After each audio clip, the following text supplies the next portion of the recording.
Welcome back in the hall, episode 80. It's about 1 a.m. here on a cold, rainy night here in Central Florida. And I know we have New York listeners and Canadian listeners. I don't need any messages, okay? You think 52 is cold, eh?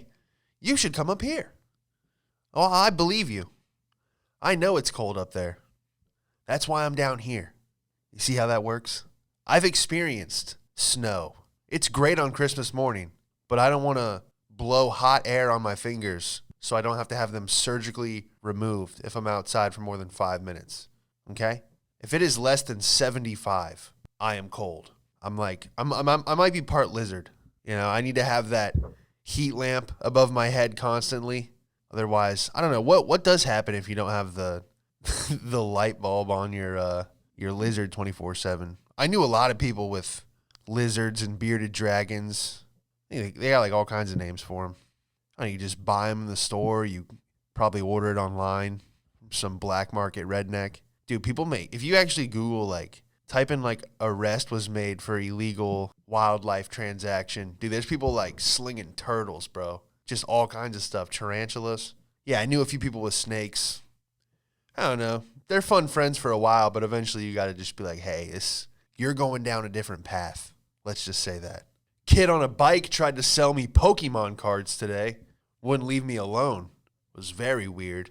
I was starting to think I was on some kind of game show. It was very To Catch a Predator-y when he just kept inching. He kept pedaling a little bit closer. I'm like, dude, please. I'm like, get away, dude. I don't want to buy any Pokemon cards.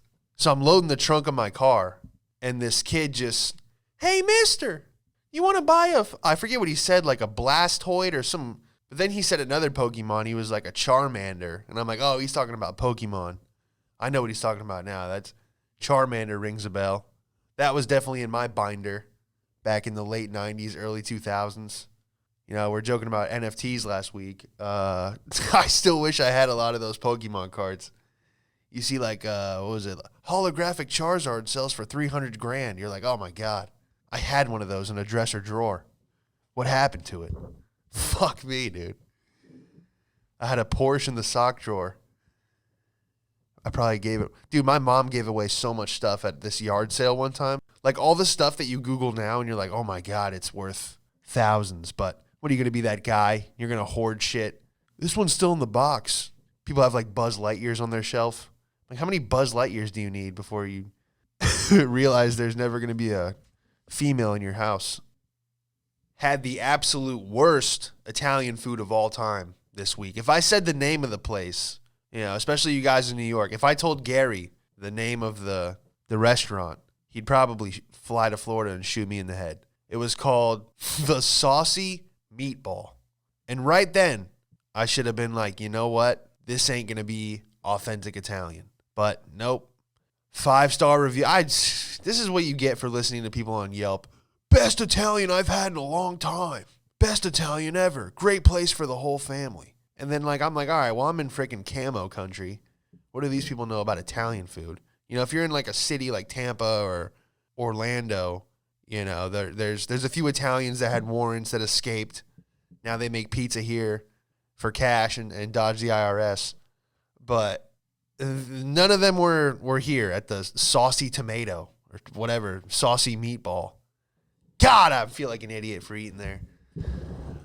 So yeah, it was like the only place open. I mean, I'm kind of done with like the Taco Bells and all that. I just stay away from fast food, you know. I'm better than you is what I'm saying. No. I did go to the gym at 6:30 a.m. this morning.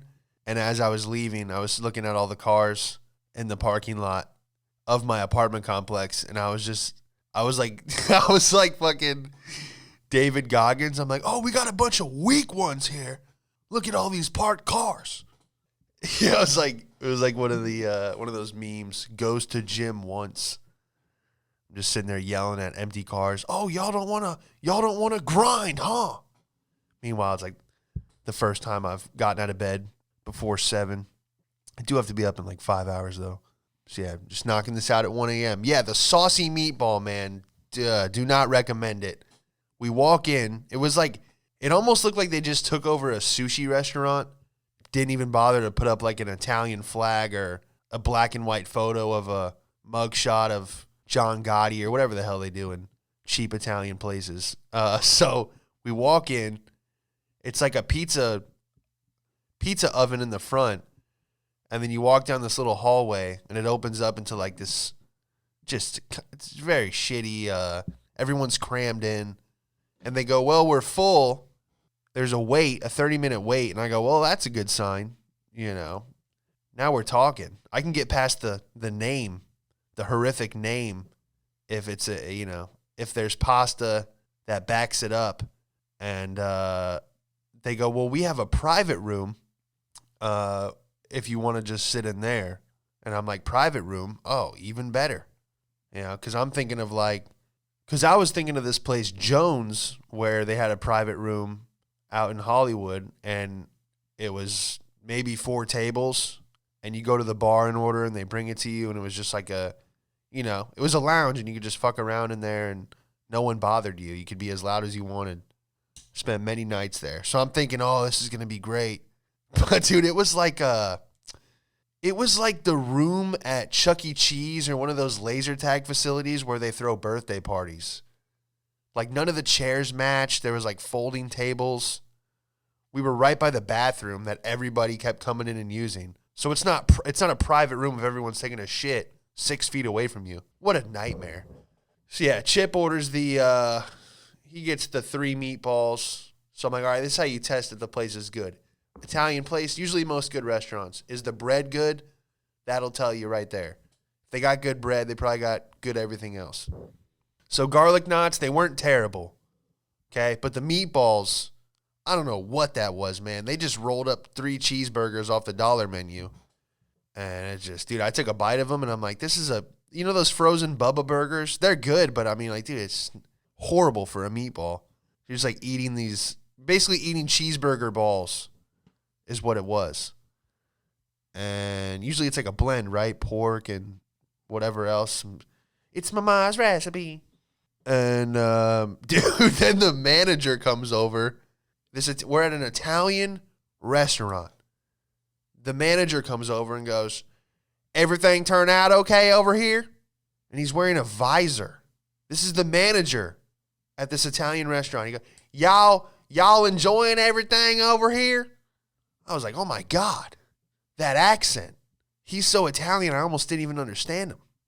Holy shit, that visor is straight from the home country. That was the nail in the coffin, dude. They should have never sent the manager. Y'all need boxes or what? We need or what? What is this room we're in, guy? Why is there a disco ball in here? What's happening? You guys setting up for a quinceañera? Well, how long have you owned this? It was just so many questions, so little time. We just ate, got out of there. The wine was okay.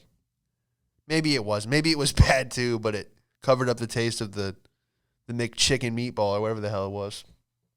So yeah, stay away from, stick with anything that has Geno's or whatever. Stick to restaurants, this is why, Carrabba's. People talk shit about it, but it's better than the saucy meatball. The saucy meatball? What were the other, what were the top 3 names they had in that meeting? All right. The spicy tomato. Nah. I bet that manager came up with it. I got it. How about the saucy meatball?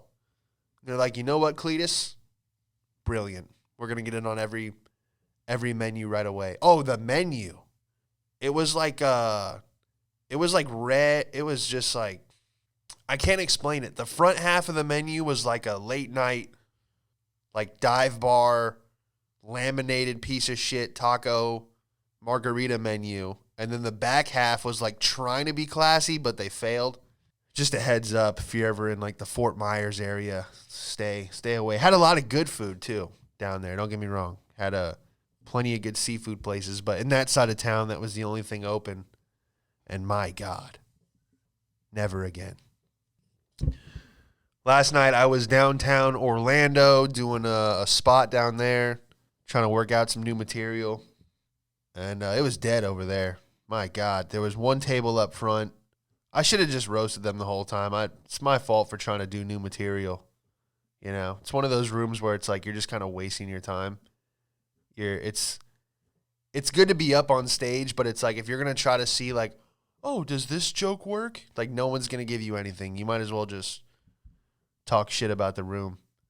The biggest laugh I got was when I said I could have just did this in the shower. So if that tells you anything. But almost got in a bar fight there, though that was more exciting than the comedy. So I'm talking to Joe Sensabella. He's been on the show. I've done their show, Cup of Jokes. So we're chopping it up, and we go, hey, we're in the front of the room by the stage. Why don't we take this to the back of the bar behind, they have like a wall of, all the liquor, so no one can hear you. And so we're sitting back there. It's just me, Joe, and then at the very end of the bar, so we're talking, dude, and we're not even being that loud. And we're just talking about life and, shit that's happened in the last 4 weeks, good and bad. Way in the back, far away from the stage, you can't even hear the comedy show. And Joe and I are talking, and the guy at the end of the bar in the back, we just hear, y'all motherfuckers gonna talk the whole damn night? And I'm looking around like, who the fuck is this guy talking to? I was feeling great. I'm like, I'm about to get on stage, try this new shit out. We're not bothering anybody. But this guy just wanted a fucking problem. Those people that just want an issue. If this guy wanted to listen to the comedy, he would go where you can hear it. To the front of the bar or at one of the booths or many of the tables that were empty. He could have got the best seat in the house if he wanted to see the comedy. But no, he just wanted to be a dick. And so I'm looking around like he ain't talking to us. And then Joe wasn't having it. He was a couple tequila pineapples in. And no one threw hands, but it got weird. That wasn't even the weird part. The weird part was the guy kept going. He's like, your friend's an asshole, man, trying to tell me to like calm him down. I'm like, he's his own person. Like if he wants to fight, if you guys want to get into it, I'm like, I don't care. I just think the whole thing is ridiculous. I was like, go sit up front. This guy didn't want to hear it. He kept saying, do you know who I am? Do you even know who I am? I'm like, dude, no one gives a fuck. Like, no one, it's 2022, bro. No one, who does that anymore? You know who I am? It's like, no, I don't. So he gets up, he pulls out his phone, and he's like, you know who I am? You have any idea who I am? He's like, I'm an ex-NFL player, man. And right away, dude, I was like, oh, this is the CTE talking. He's just like, he's like a war veteran, He's like snap. Like a lot of the old school athletes, they kind of like just, if you run into other people your whole life, you're going to have some head issues. So he was just hot-headed, man. He wanted to go. He's like, I'm an ex-NFL player, man. I'm something senior. And then he like starts swiping over on these photos, and he's like, look at all the money I give to charity. He goes, I'm a great person, man. I'm a great person. And now there's like a crowd of people. All the other comics are like, they're not writing jokes. They're over here going, whoa, what's going on? What's happening? So now there's like this circle of like, you would think Joe was about to dance battle this guy, but instead this dude's just holding his phone up going, look at me, man. I used to be in the NFL. I give all kinds of money to charity. And then he tells Joe, he says, you have anything on your phone to show that you're a good person? And I'm like, yeah, Joe, show him you're a good person. I was like hyping. I was totally trolling this guy, but he was like dead serious. I'm like, yo, Joe, show him how you volunteer at the dog shelter, Joe. Show him those pictures. And the guy was like, yeah, show me the pictures. Not realizing that I was just totally making fun of the entire situation. And he ended up leaving. He tried to play.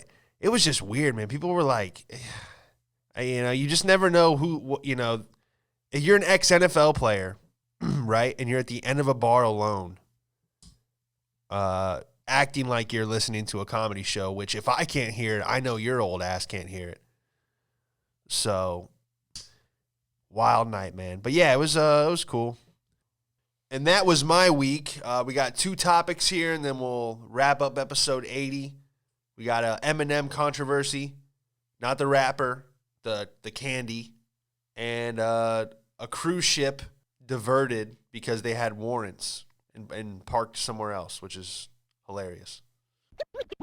You want to smoke something? You've seen him perform all over LA. Give it up for Sean Madden, everybody.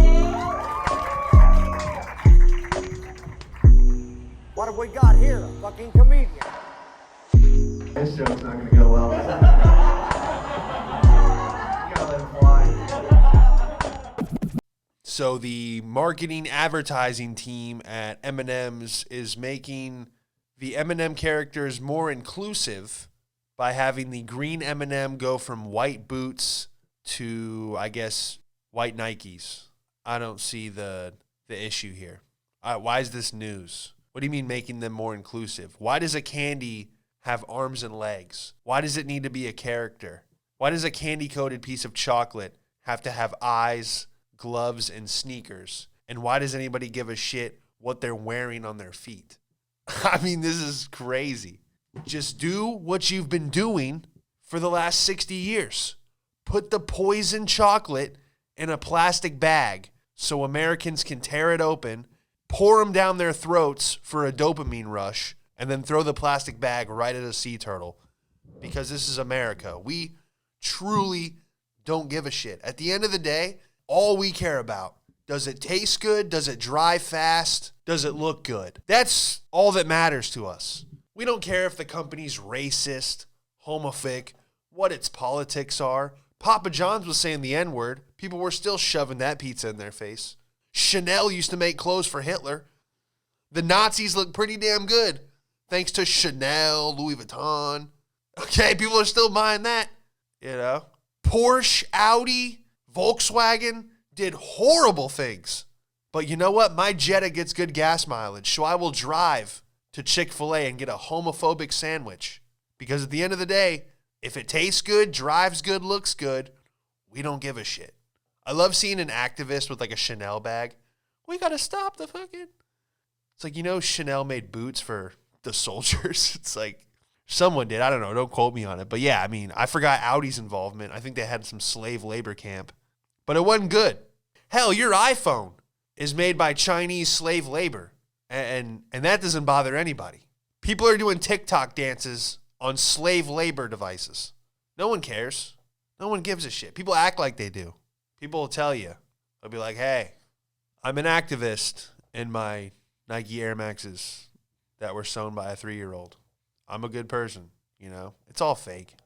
They literally had to put nets around Foxconn, the Apple factory, because people were gluing the screen on and then jumping to their death because they couldn't take it anymore.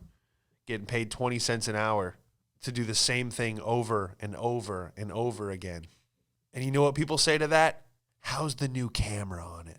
You know someone killed themselves while making your phone. Does it come in gold this year? That's where we're at. So M&M's, here's some advice. Not that you need it because you're going to do whatever you want anyway. Just knock it off.